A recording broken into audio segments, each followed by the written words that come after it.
The night Ethan Walker found a homeless girl guarding a dented metal box in the rain, he had no idea that saving her would one day give his family the one person capable of uncovering the lie that threatened everything he had built. At 39, Ethan was a widowed father raising his 8-year-old son, Noah, while trying to keep Walker Communities alive through its difficult third year. For years had passed since his wife, Claire, died, but the silence she left behind still followed him through their Columbus home. He filled that silence with work, school pickups, burned dinners, and the constant fear that he was failing both as a father and as the founder of a company created to build affordable housing. One cold October night, a burst pipe forced him to inspect emergency repairs at Haven Street Youth and Family Shelter. Heavy rain flooded the curb, and the temperature had dropped into the low 40s by the time he walked back toward his truck. That was when he noticed a teenage girl sitting beneath the narrow shelter awning, soaked hair pressed against her face, both arms wrapped around a dented metal box covered by an old sweatshirt. She wore a thin jacket and watched every passing car as though she expected danger to step out of one. Ethan asked whether she was waiting for someone. The girl replied that she was waiting for the shelter to make room. Her name was Maya Reed. She was 15, and her mother, Sarah, had died 6 weeks earlier after a long illness. Since then, Maya had moved between temporary rooms, church basements, and emergency placements, leaving whenever adults began making promises they could not keep. The shelter was full that night, and the staff member Ethan contacted explained that child services had already been notified but might need several hours to arrange transportation. Ethan offered Maya his coat. She refused. He offered food. She accepted only after he placed it on the pavement and stepped several feet away. When he asked about the box, she tightened her grip and said it contained the last things her mother had wanted her to protect. Ethan did not ask again. He waited until an emergency placement worker arrived, then watched Maya climb into the county vehicle without looking back. He told himself he had done what any responsible adult should do. Yet over the following weeks, he kept calling the assigned caseworker. Maya was transferred twice because neither foster home could keep her for long. Ethan began visiting under supervision, first bringing books and later helping with school enrollment. Maya rarely spoke, but she always asked about Noah, the boy Ethan mentioned whenever he explained why he could not stay long. One afternoon, she finally asked why he continued coming back. Ethan answered honestly. He said that on the night they met, she had looked like someone who had learned that every door eventually closed, and he wanted her to see that at least one person could return without demanding anything. The answer frightened her more than kindness usually did. Ethan went through background checks, home inspections, financial reviews, expedited foster parent training, and supervised visits. He spoke with Noah carefully, never pretending the decision would be easy. Noah worried that bringing Maya home meant replacing the family they had lost. Ethan told him no one could replace Claire and no one could replace him, but a family could grow without erasing anyone already inside it. 3 months after the rainstorm, a county caseworker brought Maya to Ethan's house with one backpack, 2 grocery bags of clothing, and a dented metal box still wrapped in the same sweatshirt. Ethan showed her the small bedroom across from Noah's. Maya set her shoes beside the bed, placed her packed backpack near the door, and kept her coat on through dinner. When Noah asked whether she was staying forever, Maya looked down at her plate and said, "People say forever before they change their minds." Ethan resisted the urge to promise what she was not ready to believe. "No one is asking you to. Trust forever tonight," he said. "You only need to know where the bathroom is, how to lock the front door, and that breakfast is at 7. Long after midnight, Ethan found Maya sitting on the floor, packing bottled water, apples, and granola bars in her backpack. She froze as though he had caught her stealing. Instead of taking the food away, Ethan told her she could keep the bag ready if it helped her feel safe. The next morning, he placed a plastic bin in the pantry, filled it with snacks, and wrote her name on the front. Maya stared at the label for a long time. It was the first thing in the house that belonged only to her, and the first invitation to stay that did not sound like a promise. The first sign that Maya was beginning to believe Ethan would not send her away was not a hug or a thank you. It was the morning she left her shoes beneath the bed instead of beside the door. Life inside Ethan's home changed through small, imperfect negotiations. Noah complained when Maya occupied the bathroom too long. Maya corrected his math homework without permission, then denied helping when Ethan praised the improved answers. She disliked closed bedroom doors but checked the front lock twice before sleeping. She learned that Noah talked in his sleep and that Ethan burned pancakes whenever he answered work emails while cooking. Ethan learned that Maya saved half of every snack, hid emergency cash inside books, and became silent whenever adults argued nearby. He never forced her to explain. The dented metal box remained locked beneath her bed.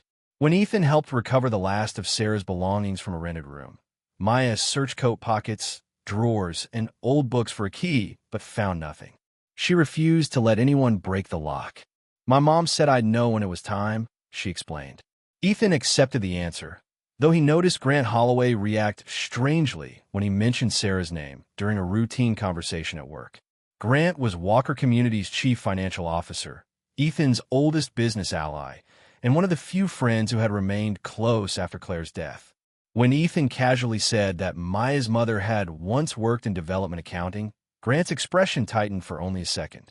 He claimed the industry was small, and the name sounded vaguely familiar. Ethan thought little of it.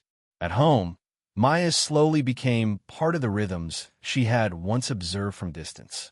She attended Noah's school concert and stood at the back until he waved her forward. Noah began saving her a seat during movie nights. On Claire's birthday, Maya found Ethan alone in the kitchen after midnight and sat across from him without asking him to stop grieving. Months later, when Maya's caseworker asked privately whether she wanted Ethan to pursue adoption, Maya did not answer immediately. She feared that accepting a permanent family would betray her mother, as though loving Ethan and Noah meant admitting Sarah was gone. A counselor helped her understand that grief was not a room with space for only one person. 6 months after Maya entered Ethan's home, he petitioned to adopt her. The process included interviews, counseling sessions, home visits, and repeated reminders that Maya could refuse at any stage. She never responded with dramatic excitement. She said yes quietly, as though speaking too loudly might cause the offer to disappear. On the morning the adoption became final, Noah wore a crooked tie. Ethan carried flowers Maya pretended not to like, and the dented metal box remained close to her side inside a canvas bag. The family court judge asked whether Maya understood that Ethan would become her legal father and Noah her legal brother. Maya looked at both of them before answering, "I understand." Afterward, they gathered in the courthouse hallway for a photograph. Grant arrived late with a gift bag and an apology about a lender meeting. He congratulated Ethan, shook Noah's hand, and glanced at the adoption certificate in Maya's hands. The moment he saw her birth name, Maya Reed, the color drained from his face. His eyes shifted toward the canvas bag where the corner of the dented metal box was visible. "Your mother," he said carefully. "Was her name Sarah Reed?" Maya stared at him. "Did you know her?" Grant recovered almost instantly. He said the name sounded familiar from an old development project and offered a polished smile. But Ethan noticed his hand tremble while adjusting his cuff. Maya noticed something worse. Grant did not look at her like a man remembering an old co-worker. He looked at her like a man realizing that something he believed had disappeared was now standing directly in front of him. That evening, Maya placed the adoption photograph beside a picture of Sarah. For the first time, she allowed both families to exist on the same shelf. Across the city, Grant entered his private office, opened an archived folder bearing Sarah Reed's name, and discovered that the inventory from Maya's emergency placement listed one sealed metal box whose location had never been confirmed. 10 years after Grant Holloway first saw Maya's name, he stood beneath the lights of Walker Community's anniversary gala and announced a deal designed to take the company from Ethan before anyone understood it was under attack. The ballroom occupied the top floor of a restored downtown Columbus hotel overlooking streets once lined with abandoned buildings. Many had been replaced by affordable apartments, neighborhood clinics, and small businesses developed by Walker Communities. More than 600 employees, contractors, investors, and community leaders had gathered to celebrate the company's 13th year. A screen behind Ethan displayed the first shelter renovation, the first apartment complex, and the first neighborhood where families received keys to homes they could afford. At 49, Ethan had silver at his temples, but his voice still carried the conviction that had persuaded lenders to support him when Walker Communities was little more than a rented office and a promise. He thanked field crews before executives, tenants before investors, and the families who had trusted the company before anyone recognized its name.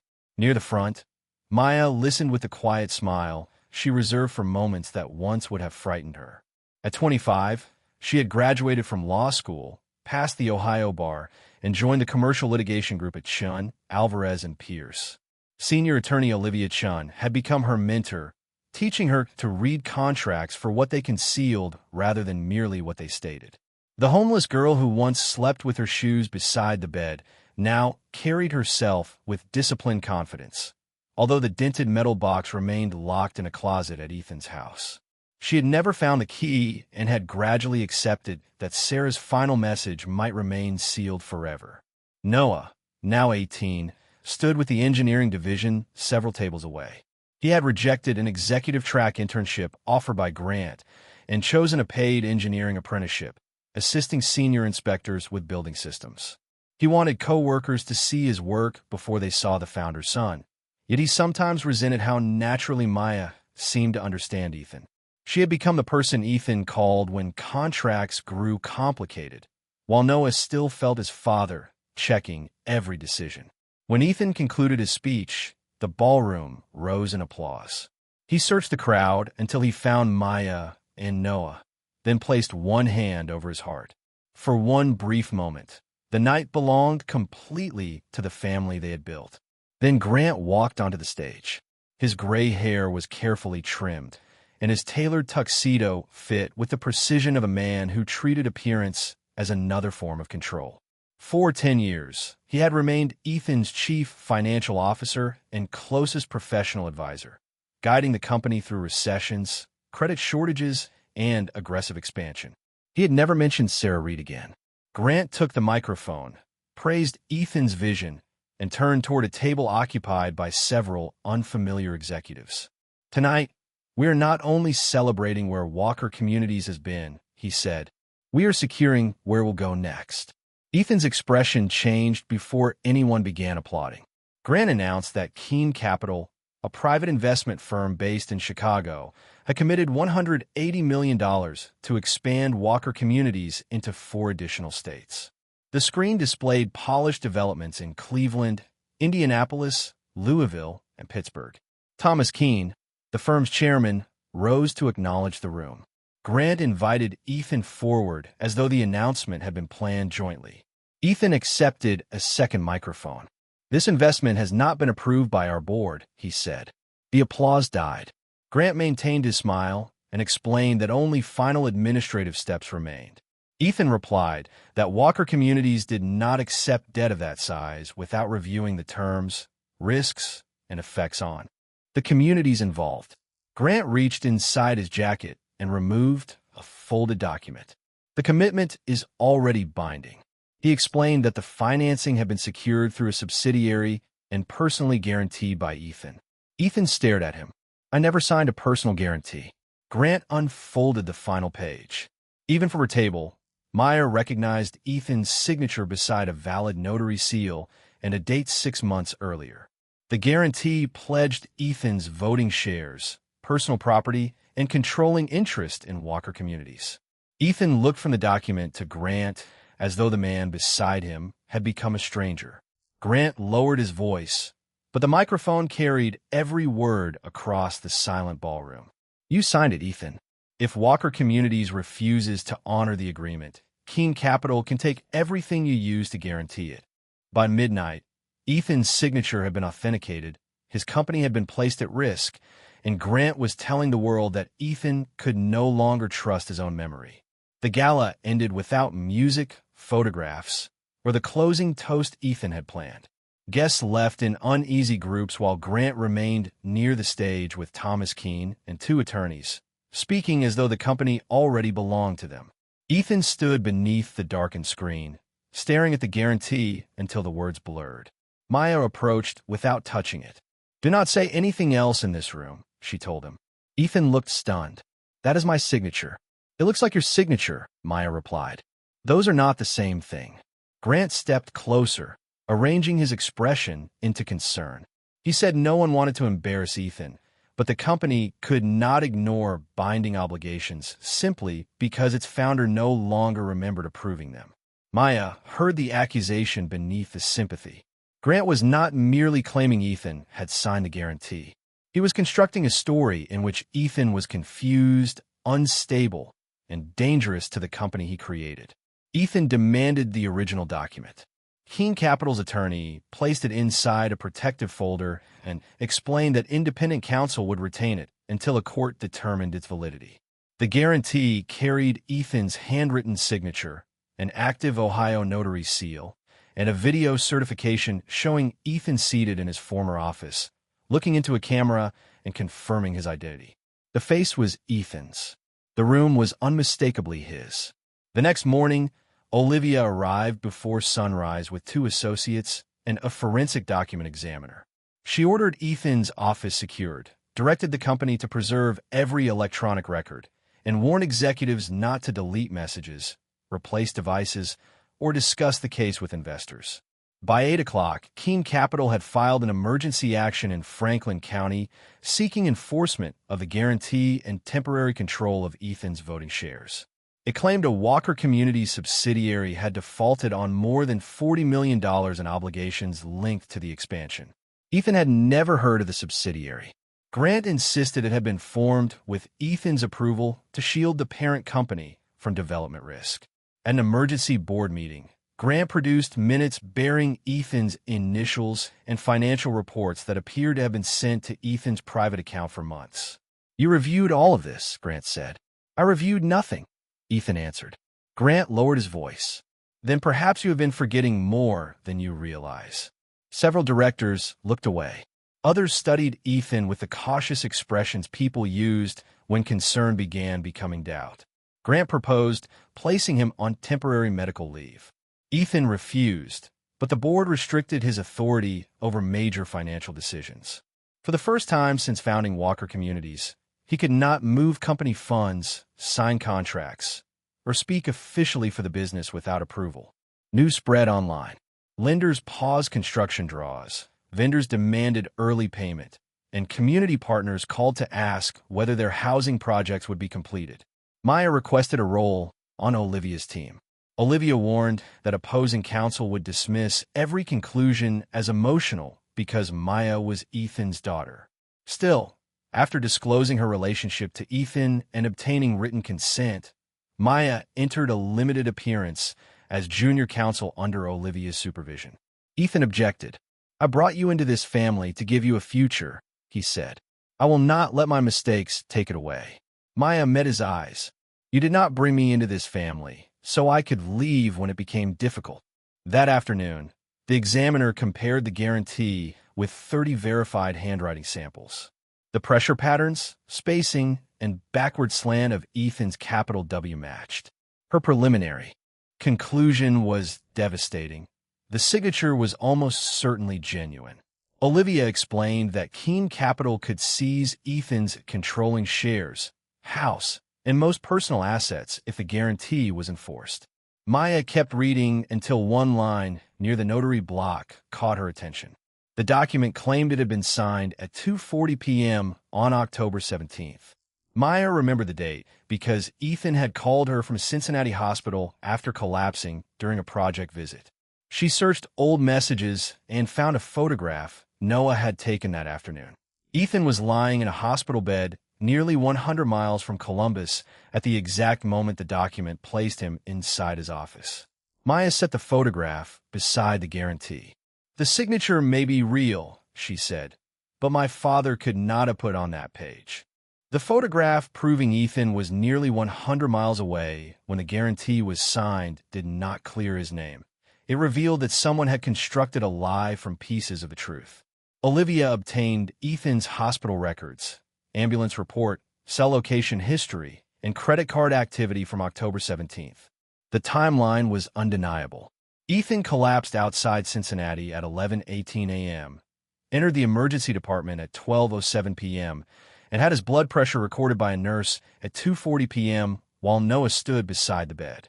He could not have been in Columbus, yet the signature remained authentic. Olivia warned Maya that impossibility was not enough.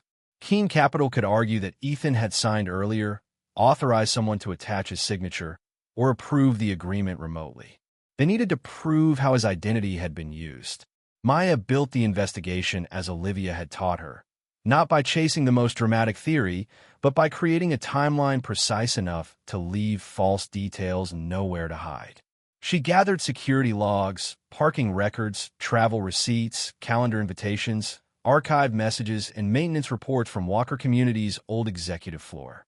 Noah helped identify the camera system formerly used in Ethan's office, although Olivia limited his access to prevent accusations that the family had contaminated evidence.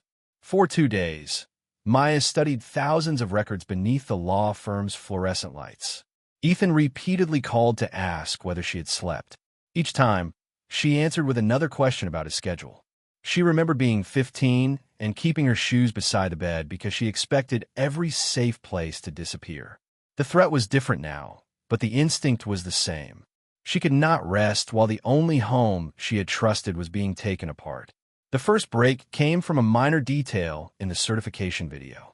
Ethan wore a navy tie with a narrow silver stripe, the same tie he used during quarterly investor updates. Maya searched the company's media archive and found a recording made 9 months earlier in the same office. Ethan's jacket, tie, posture, and even the papers beside his right hand were identical. In the original video, he introduced a workforce housing initiative. In the guarantee video, his mouth appeared to speak different words. Olivia hired digital forensics specialist Marcus Bell, who examined both files frame by frame. He found subtle inconsistencies around Ethan's jaw, changes in skin texture, and moments when the audio failed to align with his breathing. The face and voice were real, but they had been reconstructed from an authentic recording. The discovery weakened Keene Capital's strongest evidence and raised a more disturbing question. Whoever created the video had access to the company's private archive, Ethan's office, internal records, and verified signature samples. Marcus examined the electronic file attached to the guarantee. Most metadata had been removed, but one hidden reference remained. The video had been exported from a workstation connected to Walker Community's internal network. Its device name had been replaced with a generic code, but Noah recognized the format as belonging to the executive communications suite located 2 doors from Grant's office. Access to a nearby workstation did not prove Grant had used it, so Maya returned to the physical timeline. Ethan's old office had been emptied 5 months before the guarantee date. Yet a facilities request showed that Grant staff had ordered the room temporarily restored on October 16th for an investor presentation that appeared on no calendar. The desk, papers, and framed photograph had been positioned to match the original recording. Someone had rebuilt the room so the altered video could survive physical inspection. Behind a cabinet, investigators found removable backdrop tape and a camera alignment marker. The evidence was suggestive, but not decisive. Then Marcus opened archived media server logs. The original investor video had been downloaded using Grant's executive credentials 3 weeks before the guarantee was created. Less than an hour later, the same credentials accessed digitized loan agreements, tax records, notarized identification documents, and samples of Ethan's signature. Olivia studied the report. "He did not imitate your father's signature," she said. "He harvested it." Maya looked across the street toward Walker Communities, where Grant still controlled nearly every account they needed to examine. They had finally discovered how the deception had been built, but Grant had spent years preparing for anyone who might uncover it. And his next move would place Ethan's own son at the center of the crime. Grant waited until Ethan's family believed they had finally found a path to victory before transforming their evidence into a weapon against Noah. At an emergency hearing, Olivia presented the hospital timeline, the reconstructed office, and Marcus's forensic findings. Keene Capital argued that Ethan could still have authorized the guarantee, But Judge Rebecca Lawson was visibly troubled by the altered video and the unexplained use of Grant's credentials. She issued a temporary restraining order preventing Keene Capital from enforcing the guarantee, seizing Ethan's shares, or replacing Walker Communities Management until a full evidentiary hearing. The order did not prove Ethan innocent, but it gave the company room to breathe. Employees applauded when the decision reached headquarters. Lenders resumed limited funding. 2 vendors withdrew demands for immediate payment, and active housing projects continued. Ethan entered the building through the main lobby, where field crews gathered to shake his hand. From the second-floor balcony, Grant watched without expression. For several hours, Maya allowed herself to believe the truth was beginning to move faster than the lie. Ethan took her and Noah to the neighborhood diner they had visited for years. Noah ordered an enormous stack of pancakes, and Maya laughed for the first time all week. Ethan raised his coffee cup. "We survived the first round." Maya corrected him gently. "We bought time." Noah smiled. Sometimes time is enough. It was the last peaceful moment they shared that day.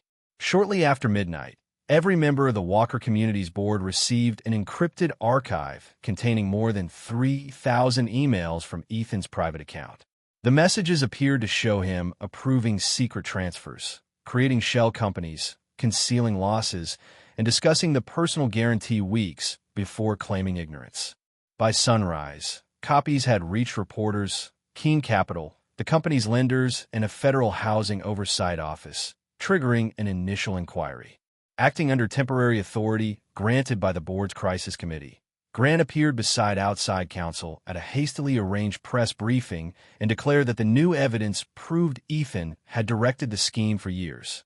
Then he announced that company security had detected unauthorized access using Noah's employee credentials during the 2 nights Maya and Marcus reviewed the media archive.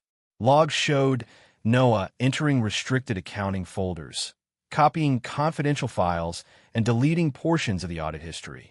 Keene Capital immediately asked Judge Lawson to dissolve the restraining order, accusing Ethan's family of evidence tampering. Olivia called everyone to the law firm. Ethan stood at the end of the conference table holding the server report. "Tell me this is wrong," he said. Noah's face lost its color. Asked directly whether he had entered the restricted system, he admitted that he had. Ethan's disappointment struck harder than anger. He reminded Noah that everyone had been instructed not to touch company evidence. Noah insisted he had not deleted anything. He had used an old maintenance account connected to his apprenticeship because he feared Grant would remove backup records before investigators secured them. Marcus examined the logs and found they had been structured to make Noah's session appear responsible for every change performed during a 6-hour window. The maintenance credentials should never have reached the accounting archive, which meant someone with administrator access had temporarily opened the path and waited for Noah to take it. Someone with administrator access could also have layered earlier deletions beneath Noah's login, but proving it would take time. Ethan asked what Noah had been searching for that justified risking the company. Noah opened his laptop with shaking hands. Inside the accounting directories, he had discovered a hidden folder bearing only 2 words: Sarah Reed. Maya stopped breathing.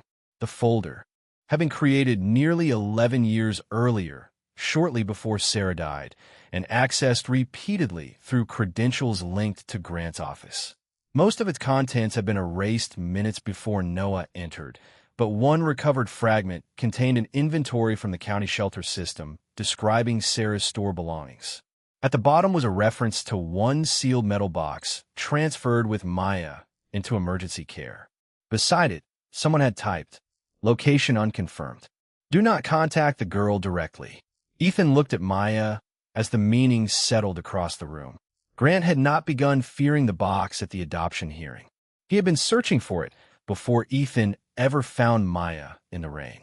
Noah opened the final recovered line, an internal message sent from Grant's account 3 hours earlier. If the Walker boy found Sarah Reed's file, move to the family archive before they open the box. By the time Maya reached Ethan's house, the closet door stood open. The family archive had been torn apart, and the metal box her mother had died protecting was gone. There was no broken window, forced lock, or alarm from the rear entrance. Someone had entered with a valid security code, moved directly upstairs, and ignored everything except the dented box. Maya stood in her old bedroom, staring at the empty shelf as though she had returned to the night when all her belongings fit inside a backpack. Ethan apologized, saying he should have placed the box in a bank vault years earlier. Maya shook her head. For a decade, she had treated it like a sealed grave, afraid that opening it would make Sarah's death real in a way she could no longer avoid. Grant had understood its importance before she had. Noah examined the access report. The code belonged to Ethan, but it had been activated remotely while the family was inside Olivia's conference room. Marcus traced the command to a company account used to manage security systems at several Walker Communities properties. Grant's office held administrator privileges. Ethan wanted to confront him immediately. Maya stopped him. That is what he wants. He wants you angry enough to make one mistake everyone can see. Noah then noticed a brass key taped beneath a wooden drawer that had been knocked from the archive cabinet. A strip of faded blue fabric was wrapped around it. Maya recognized material from one of Sarah's scarves. The key had been taped beneath a drawer from Sarah's old rented room, the same drawer Ethan had moved into the family archive with the rest of her belongings after the adoption. Sarah had hidden the key beneath her own drawer, while the metal box had remained with Maya. She had deliberately separated them. A memory returned to Maya with painful clarity. Weeks before her death, Sarah had said that important truths should never be kept in only one place. Maya had thought she meant emergency money or telephone numbers. Now she understood it had been an instruction. Noah searched old storage records and found that Ethan had moved several boxes of Sarah's belongings to a warehouse after the adoption. One inventory mentioned a damaged winter coat Maya had refused to discard. A storage photograph showed one side of the coat hanging lower than the other, as though something had been sewn into the lining. Maya, Ethan, Noah, Olivia, Marcus, and an independent evidence officer drove to the warehouse 6 miles south of downtown. The manager reported that someone claiming to represent Walker Communities had requested access less than 30 minutes earlier using written authorization from Grant's office. Police secured the building before the storage unit was opened. Beneath old furniture, school papers, and bags of clothing, they found Sarah's brown winter coat sealed in plastic. Maya held it against her chest before allowing the evidence officer to cut the lining. A narrow metal tube slid onto the table. Inside was a rolled paper containing a bank's safe deposit box number, a password, and the name Marianne Cole. Olivia located Marianne outside Dayton. She was a retired compliance officer who became silent after hearing Sarah's name. She agreed to meet at a bank where she and Sarah had rented a shared safe deposit box 11 years earlier.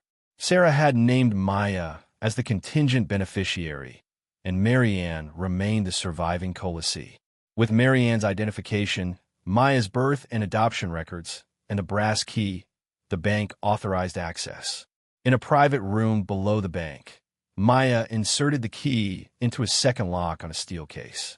Inside were wire transfer records, handwritten account maps, internal audits, and photographs of ledgers connecting Grant to shell companies that had diverted millions of dollars from federal housing funds. The records began years before Walker Communities existed. Sarah had been a junior accountant at one of Grant's former development firms when she discovered federal housing funds being routed through false vendors. Marianne admitted that she had helped Sarah preserve the evidence after Sarah realized senior executives were using Marianne's unsecured notary seal on fraudulent documents. Sarah planned to report the scheme, but Grant learned she had copied the records. Soon afterward, she lost her job, apartment, health coverage, and access to her accounts.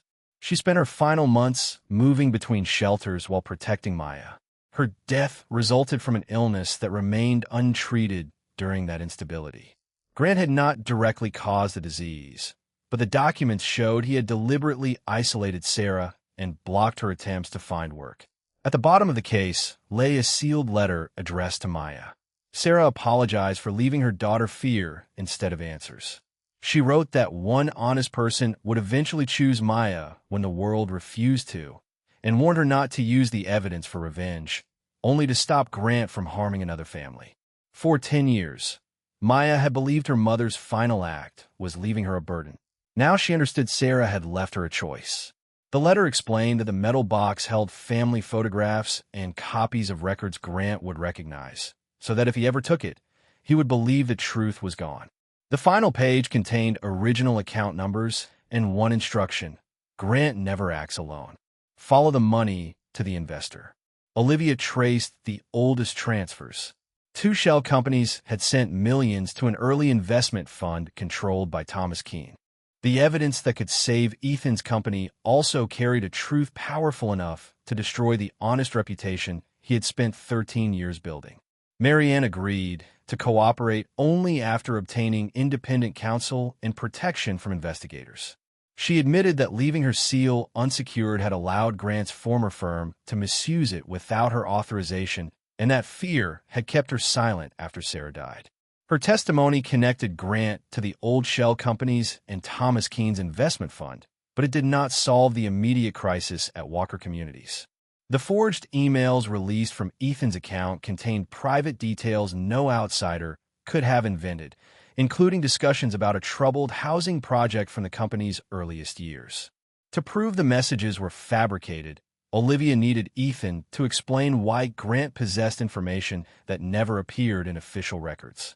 Ethan remained silent until Maya placed Sarah's letter before him. "My mother told me not to use the truth for revenge," she said.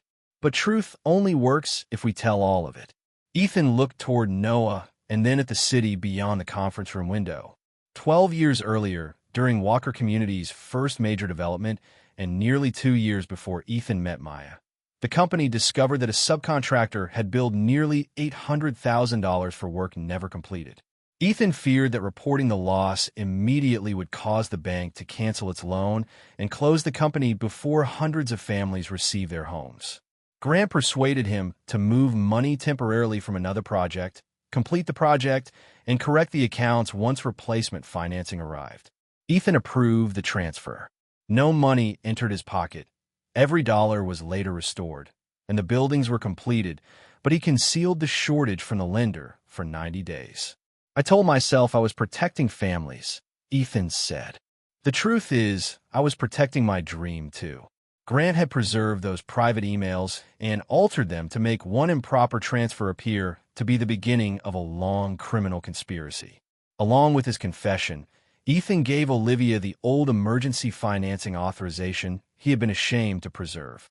The authorization permitted Grant to establish one temporary financing vehicle. Grant later used it as the authentic foundation for forged amendments that expanded his authority far beyond anything Ethan had approved. Olivia warned that admitting the concealment could expose Ethan to civil penalties, regulatory action, and removal from leadership even if they defeated Grant. Ethan asked whether hiding it would help save the company. Olivia said it might help them survive the next hearing, but if Grant revealed it first, every truthful part of their defense would appear calculated. Maya expected hesitation. Ethan instead asked her to help prepare his statement. The following morning, the Walker Communities board assembled in the same room where Grant had questioned Ethan's memory. Reporters waited downstairs, employees watched through an internal feed, and Keene Capital's attorneys listened remotely. Ethan stood without notes and admitted the transfer, the concealed shortage, and his decision to delay disclosure. He did not blame Grant, the lender, or the pressure of keeping the company alive. He said he had made the choice and spent years pretending a good result erased a dishonest method.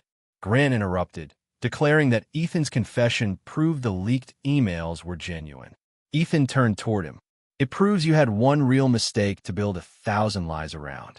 Ethan announced that he would surrender financial authority during the investigation, submit to an independent audit, and accept every lawful consequence. A director asked why he would damage himself when the company was already fighting for survival. Ethan answered that Walker Communities could survive losing its founder, but it would not deserve to survive by demanding trust in a lie. Noah lowered his eyes, finally understanding that courage did not mean protecting a family from every consequence. Maya understood something Sarah had tried to teach her. Evidence could expose a criminal, but only honesty could distinguish an imperfect man from one.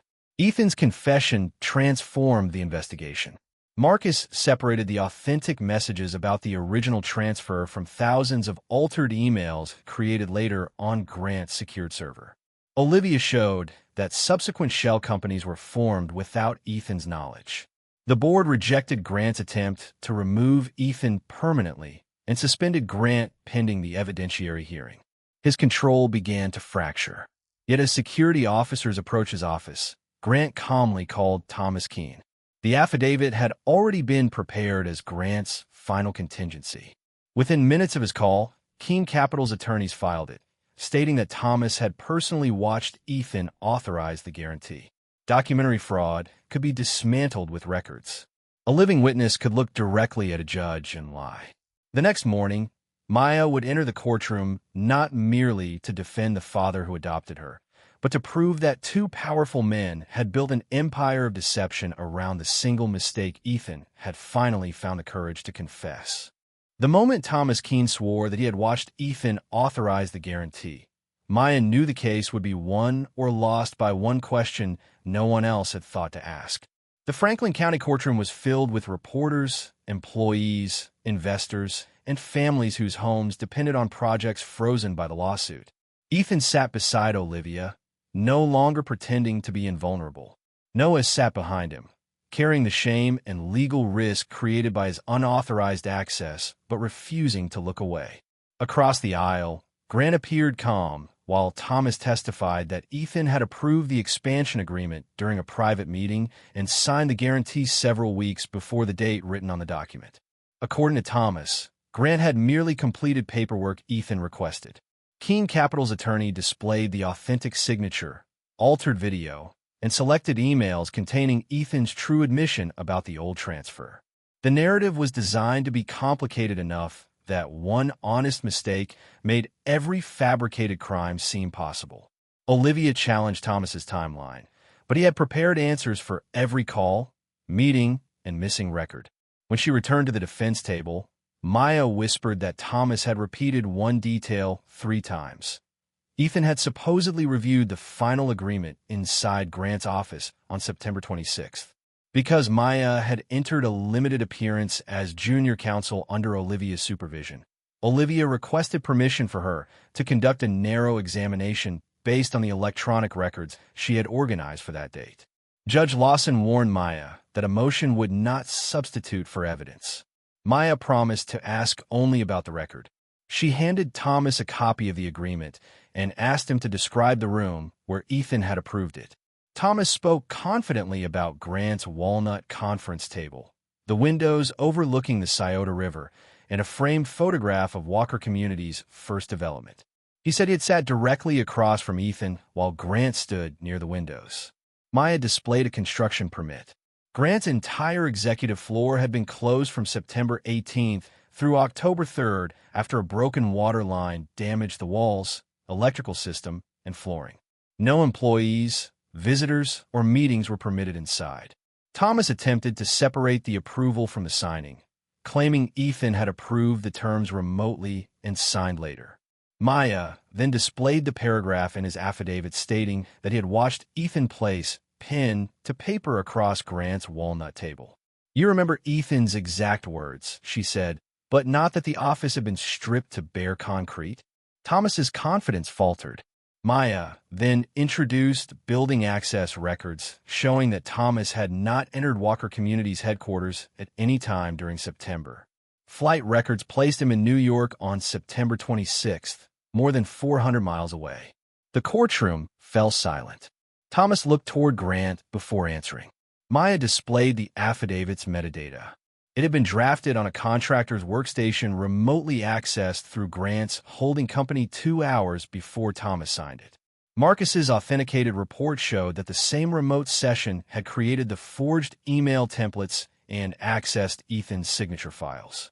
Thomas had agreed to testify before learning that Sarah's bank records had been recovered. Marianne then testified under a cooperation agreement. She admitted leaving her seal unsecured, allowing Grant and other senior executives to misuse it without her authorization, and stated that Grant later threatened to expose her negligence if she reported the stolen housing funds. She identified Sarah's account maps and confirmed that Thomas's early investment fund had received money from two shell companies. Thomas's expression changed. When asked whether Grant had directed him to submit the false affidavit, he invoked his right against self-incrimination. In less than 12 minutes, Maya had connected the closed office, the flight record, the forged affidavit, and Grant's hidden computer access into the first complete chain of proof the case had produced. Grant rose and accused Marianne, Maya, and Ethan of coordinating revenge. Judge Lawson ordered him to sit down. Grant's attorney argued that the old housing records, however troubling, did not prove the present guarantee was false. Olivia then introduced the final document Ethan had surrendered with his confession. The authorization permitted Grant to establish one temporary financing vehicle after the shortage 12 years earlier. Grant had used it as the authentic foundation for forged amendments that expanded his authority far beyond anything Ethan had approved, allowing him to create the first Walker Communities subsidiary and later a network of hidden entities. The document did not excuse Ethan, but it showed precisely how Grant transformed one limited authority into years of fraud. After the consolidated evidentiary hearing, Judge Lawson ruled that Keene Capital had failed to prove the guarantee's authenticity or enforceability, dissolved its claim to Ethan's shares and property, and referred the forged evidence, shell company records, and witness conduct to state and federal investigators. Walker Communities remained subject to an independent audit, and Ethan still faced penalties for his original concealment, but the company was no longer controlled by a lie. Grant and Thomas later faced criminal charges arising from the fraudulent transfers and fabricated evidence. Months afterward, Ethan stepped down as chief executive and became chairman of a community housing foundation funded by Walker Communities' Restore Profits. Noah returned to school, completed his first professional building system certification, and slowly regained the trust he had endangered. Maya joined Olivia's litigation team and helped establish a legal clinic for families facing housing fraud. On the clinic's opening morning, Ethan gave her the adoption photograph taken 10 years earlier. The police had recovered Sarah's metal box from a storage unit rented through Grant's holding company, and Maya placed the photograph and Sarah's letter inside it together. Near the clinic entrance stood a pantry filled with emergency supplies, each family's name written on a separate bin. Ethan told Maya she had saved everything he had built. Maya shook her head. "You saved me first." Outside, families waited beneath a new sign bearing the Walker name.